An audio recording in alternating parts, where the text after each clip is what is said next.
Hi class. Today's lesson is going to be on childhood obesity. At the end of this lesson, you guys will be able to do these three things on the page right here. The first thing that you guys will be able to do is to identify factors that cause childhood obesity. Then you guys will be able to explain 5 psychological problems that obese children suffer from. And at last, you guys will be able to create a workout plan to follow that can be used to prevent or reduce childhood obesity.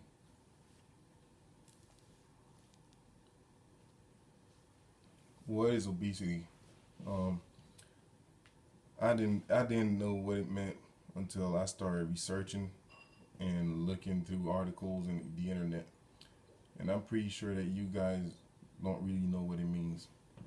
I'm pretty sure that you guys think that being obese and overweight means the same thing, and I was one of them too, but I was wrong. Being overweight means that you have an excess body weight for a particular height from fat, muscle, bone, or water.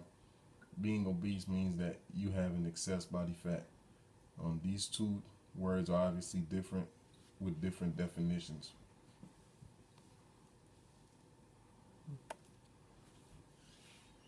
These are stats for the United States, our country, about childhood obesity. Some of them will surprise you guys, and some of them are pretty um, logical. I mean, some of them are pretty obvious. The first one is that only 2% of kids in the United States eat healthy. That's pretty shocking because obviously that means that 98% of our kids don't eat healthy, and I think that's just crazy. Um, Obesity in children is mainly caused by a lack of exercise. I was wrong before. I mean, I thought that kids exercise a lot because I've seen a lot of kids in my neighborhood, for example, just playing outside every day in alleys, playing outside, riding their bikes. But obviously, it's not enough of them around our country. Studies have found that the more TV children watch, the more likely children are to gain excess weight. I mean, that's pretty obvious. When you watch TV, you're not burning calories. So at the end of the day, you're just adding pounds, and you gain weight.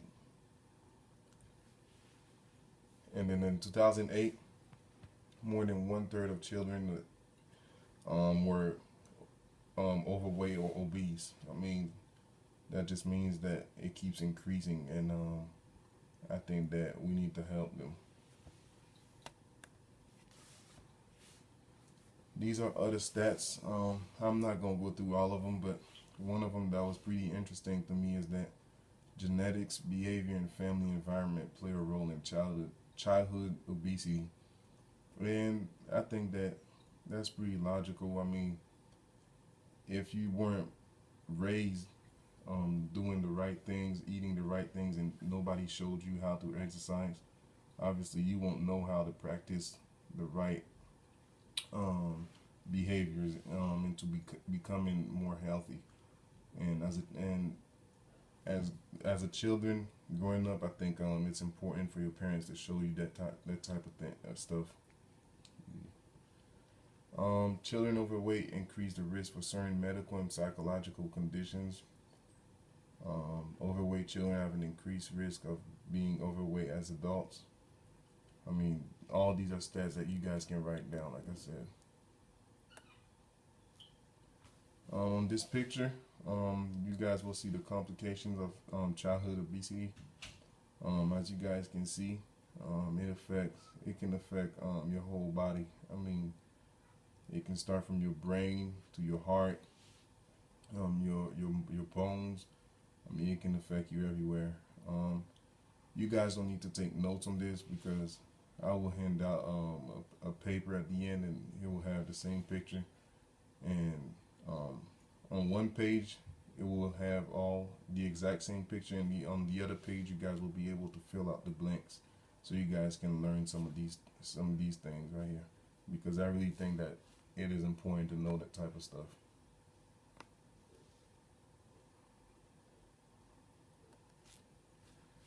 Some short-term effects of childhood obesity are high blood pressure, problems with breathing, low self-esteem, and depression.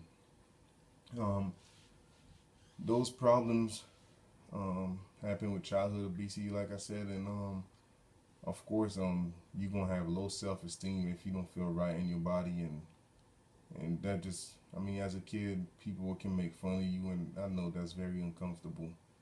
Um, and obviously, eventually, it can lead to depression. You guys can write these down. It's not a lot to write. The long-term effects, obviously, that's when childhood. That's when obesity can really affect your life. I mean, it can really kill you if you don't take care of it. Um, it can give you type 2 diabetes. It can affect your liver, give you asthma. It can give you feet problems, cancer, cardiovascular diseases, hypertension, strokes.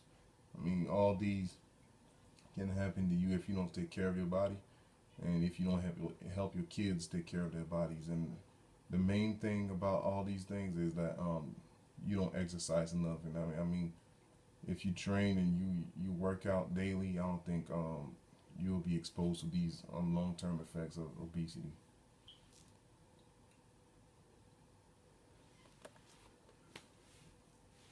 This is for a little activity that we're gonna do right now. We're gonna get in groups of 4, and we gonna answer these questions. The first question is, why is obesity growing so quickly in the United States?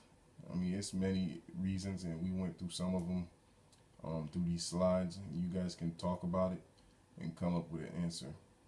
The second one is, what are some factors that contribute to it? The third one is, how can we help? And last one, what changes can be made? And I'm going to give you guys some time to write all these questions down so you guys can discuss and talk about it in groups.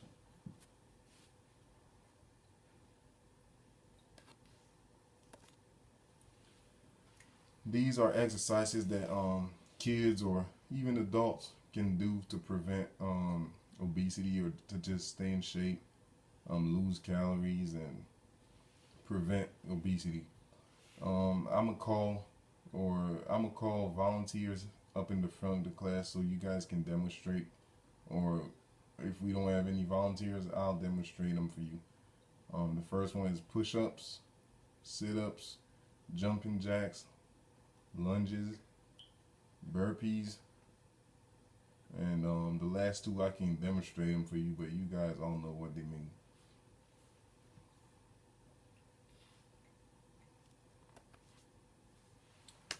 On this slide, you guys are gonna see what the type of slides and what I use to make up my PowerPoint. And these are my resources.